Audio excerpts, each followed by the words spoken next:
वर्षापूर गाव सुंदर जंगलाच्या मध्ये वसलेला होता. शेतामध्ये काही शेतकरी काम करत होते. बलिया आपल्या शेतामध्ये थकलेला आणि त्रासामध्ये मुखियाच्या समोर हात जोडून उभा होता. सरपंच साहेब, असा अत्याचार करू नका. जर तुम्ही माझं शेत घेऊन घ्याल तर माझी बायको पोरं उपाशी मरून जातील. फालतू बोलू नकोस बलिया. तुझा कर्ज आतापर्यंत नाही फेडला तू. जेव्हा पण पैसे मागतो तू कुठला ना कुठला बहाणा बनवतोस. कधी म्हणतो की तुझ्या घरी कोणी आजारी होतं, नंतर कोणी अजून आजारी. आता मी तुझ्या ह्या गोष्टींना अजून नाही ऐकू शकत. मालकाच्या गोष्टी ऐकून बलियाच्या डोळ्यामध्ये अश्रू येतात. अचानक समोरूनच जाणारी राधा थांबते. ती बलिया काकाचा हालत बघून सगळं समजून जाते आणि रागात मालकाकडे जाते. मालक, तुम्ही ही अत्याचार बंद करा. प्रत्येक वेळेला गरिबांवरती अत्याचार करणं हे तुमचं कायद्यात झालं आहे. पण लक्षात ठेवा, तो दिवस दूर नाही जेव्हा तुम्हाला तुमचं कर्माचं फेडावंच लागेल. माझ्या कामात हस्तक्षेप करणं बंद कर राधा. तसं पण मी तुझ्या आणि तुझ्या भाऊ मोहनच्या कृतीनं आता त्रासलो आहे. तुम्ही दोघं नेहमी माझ्याबद्दल गावकऱ्यांना भडकवत राहता. राधा रागातच तिथून निघून जाते. शेत खाली कर, नाहीतर तुझ्यासाठी चांगलं होणार नाही. बलिया डोकं खाली ठेवून तिथून निघून जातो. मालिक आपल्या आलिशान घरामध्ये होता. बलराम त्याचा जवळचा साथी तिथे समोरच उभा होता. मालिक खूप गहिरा विचारामध्ये होते. सरपंच साहेब, तुम्हाला राधा आणि मोहनचं काही करावं लागतील. हे दोघं बहीण भाऊ नेहमी गावकऱ्यांना तुमच्या विरुद्ध भडकवत राहतात.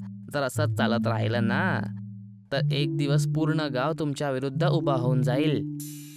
मालिक बलरामच्या गोष्टी ऐकून हसतो. असा दिवस कधीच नाही येणार बलराम. वर्षांअगोदर मोहन आणि राधाचा बाप पण माझ्या विरुद्ध आवाज उठवायचा. पण तुला आठवतं ना त्याच्यासोबत काय झालं होतं? हो मुखियाजी, तो जमीनदार की खंडार हवेलीच्या तंदूरमध्ये गेला आणि मग नंतर कधी परत नाही आला. त्याच प्रकारे मी राधा आणि मोहनला पण तिकडे पाठवण्याचा सोय करणार.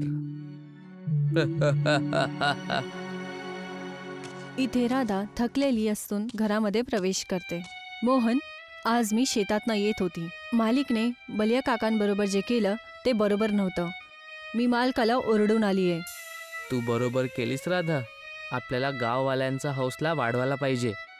ह्या सरपंचा विरुद्ध आवाज उठवणंच बरोबर रस्ता आहे. राधा आणि मोहनचं बोलणं चालू होतं. तेवढ्यातच विमला रागात तिथे येते. तुम्ही दोघंही माझं बोलणं कधीच नाही ऐकत. मी किती वेळा बोलली आहे की गावातल्या गोष्टींमध्ये बोलू नका. जे करतात ते करू द्या. तुम्हा दोघांना बोलायची काय गरज आहे? आई, आम्ही आमच्या डोळ्यासमोर अन्याय कसा सहन करू शकतो? सरपंच गरिबांचा हक्क घेत आहे आणि तू म्हणते की आम्ही चूप राहू? काय तू आम्हाला ह्याच्यासाठी शिक्षण दिलं होतंस की आम्ही सुद्धा कमजोरसारखं जगू?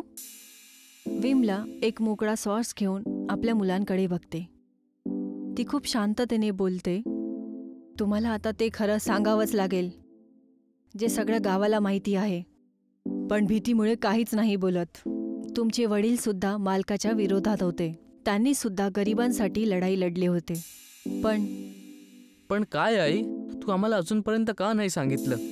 वर्षापूर्वी मुखिया आणि त्याचा साथी बलराम रात्रीच्या वेळेला आपल्या घरी आलेत.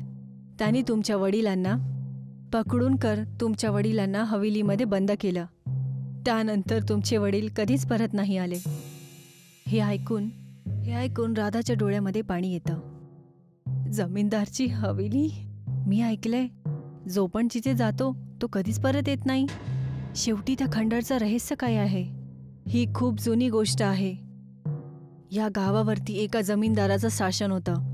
तो इंग्रजांसाठी काम करायचा. एके दिवशी एक मोठ्या अंग्रेज अधिकारीने रागामध्ये जमीनदारेला आदेश दिला, पूर्ण गावाला जिवंत जाळून मारून टाका.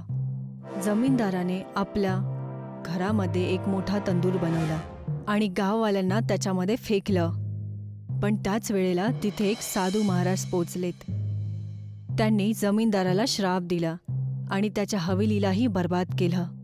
आणि शेवटी जमीनदार गायब झाला आणि त्याची हवेली खंडर बनली. मोहन आणि राधा पूर्णपणे चकित होतात. तर काय ते तंदूर आता पण तिथे आहे? काही लोकांचं बोलणं आहे की तंदूर अजूनही तिथेच आहे आणि कधीकधी त्यामधून रहस्यमय रंगबेरंगी किरणे येतात. राधा आणि मोहन मोठ्या विचारांमध्ये येतात. दुसऱ्या दिवशी राधा आणि मोहन मालकाच्या घरी जातात. मुखिया, आता मला सगळं माहीत झालं आहे. तूच तो माणूस आहे ज्यांनी आमच्या वडिलाला गायब केलं. तर तुला खरं माहीत झालं, पण तू खरं जाणून करशील पण काय? माझ्या विरुद्ध बोलण्याची हिंमत करू नकोस, नाहीतर अंजाम तोच होणार जो तुझ्या बापाचा झाला. आम्हाला सरळ सरळ सांगा, आमच्या वडिलांना तुम्ही कुठे लपवलंय, नाहीतर आम्ही पोलिसांकडे जाऊन सांगू. तक्रार करणार? पोलिसला पण काहीच नाही मिळणार. या गावात ज्याने पण आजपर्यंत माझी गोष्ट नाही ऐकली त्याला आम्ही जमीनदारच्या हवेलीच्या तंदूरमध्ये फेकून देतो. तिकडे जो जातो त्याचं सगळं मिटून जातं. तुमचा हा अत्याचार आता नाही चालणार. आम्ही तुमचा राज उघडवूनच राहणार. जर तुम्हाला तुमच्या वडिलांचं सत्य जाणायचं आहे, जमीनदारच्या हवेलीमध्ये तंदूरच्या जवळ जा आणि स्वतः बघा. पण लक्षात ठेवाल, जो तिकडे गेला तो परत कधी वापस आला नाही. राधा आणि मोहन रागातच तिथून निघून जातात. राधा आणि मोहन रात्रीच्या वेळेला त्या खंडर हवेलीच्या जवळ येतात. हवेलीच्या आजूबाजूला खूप शांतता आणि अंधार होता आणि अचानकच त्यांच्या समोर एक साधू येतो. तुम्ही दोघं ह्या वेळी इथे काय करत आहात? ही जागा खतरनाक आहे. आम्ही आमच्या वडिलांना शोधायला आलो आहोत. आम्हाला वाटतं की त्या तंदुरामध्ये गेलं तर आम्हाला वडिलांबद्दल माहिती पडेल. तुम्हा दोघांना तुमच्या वडिलाचं सत्य नक्की माहीत पडणार. पण लक्षात ठेवाल, तंदूच्या जवळ गेल्यानंतर काही रहस्यमय घटना होऊ शकतात. घाबरू नका. माझी एक गोष्ट लक्षात ठेवाल, तंदूरमध्ये उडी माराल, बाकी सगळं चमत्कारवर सोडा. एवढं बोलून तो साधू तिथून निघून जातो. राधा आणि मोहन एकमेकांना बघतात आणि त्या खंडर हवेलीमध्ये जातात. खंडरच्या मधोमध एक मोठा तंदूर बनलेला होता. त्यामधून रंगबेरंगी रोशनी बाहेर येत होती. राधा आणि मोहन त्याच्या जवळ जातात. राधा आणि मोहन काही न विचार करता त्या तंदूरमध्ये उडी मारतात. तंदूरमध्ये उडी मारल्यानंतर राधा आणि मोहन स्वतःला एक मोठ्याशा घरामध्ये बघतात. तो घर खूप मोठ्या हवेलीसारखा बनलेला होता, जिथे सर्व सुखसुविधांच्या गोष्टी होत्या. हे आपण कुठे आहोत? हे घर किती सुंदर आहे. आश्चर्याची गोष्ट ही आहे की हे घर ह्या तंदूरच्या आतमध्ये आहे. पण हे तर कुठल्या स्वप्नासारखं वाटतंय. या घराचं रहस्य काय आहे आणि काय आपले वडील इथे असू शकतात? तेवढ्यातच त्या घराच्या खोलीमधून काही लोक आणि एक म्हातारा व्यक्ती बाहेर येतात. त्या दोघांकडे येतात. तुम्ही कोण आहात आणि इथे कसे आलात? राधा सगळ्या गोष्टी त्या म्हाताऱ्या व्यक्तीला सांगते. आम्ही आमच्या वडिलांना शोधतोय. गर्दीमधून एक व्यक्ती बाहेर येतो. ते अजून कोणी नसून मोहन आणि राधाचे वडील होते. बाबा, हे कसं होऊ शकतं? तुम्ही इतक्या वर्षांपासून इथे आहात? बाळा, जेव्हा मुखियाने मला तंदूरमध्ये फेकलं तर मी इथे आलो. इथे आल्यावर मी समजलो की ही कुठली सामान्य जागा नाही आहे. तर काय इथून बाहेर नाही जाऊ शकत? नाही, इथून कोणी वापस नाही जाऊ शकत. ह्या घरात एक श्राप आहे. मोहनचे वडील राधा आणि मोहनला त्या घराच्या बाहेर बगीच्याजवळ एका तलाव जवळ घेऊन जातात. तिथे काही अजून गाववाले पण होते. मोहनचे वडील मोहन आणि राधाला बोलतात. म्हणतात की कोणी असा मनुष्य ज्याच्या मनात दुसऱ्यांच्यासाठी प्रेम आहे, जर तो मनुष्य इथे फसून जातो आणि जर त्या मनुष्याची संतान त्याला मुक्त करायला इथे येते तर तो तंदूरच्या बाहेर येऊ शकतो.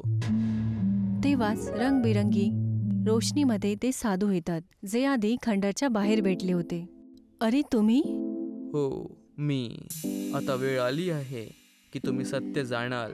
वर्षांच्या अगोदर जेव्हा हे गाव तंदूरपूर होतं तेव्हा इथे जमीनदारचा राज होता. जमीनदारने गावकऱ्यांवर अत्याचार करणं सुरू केलं.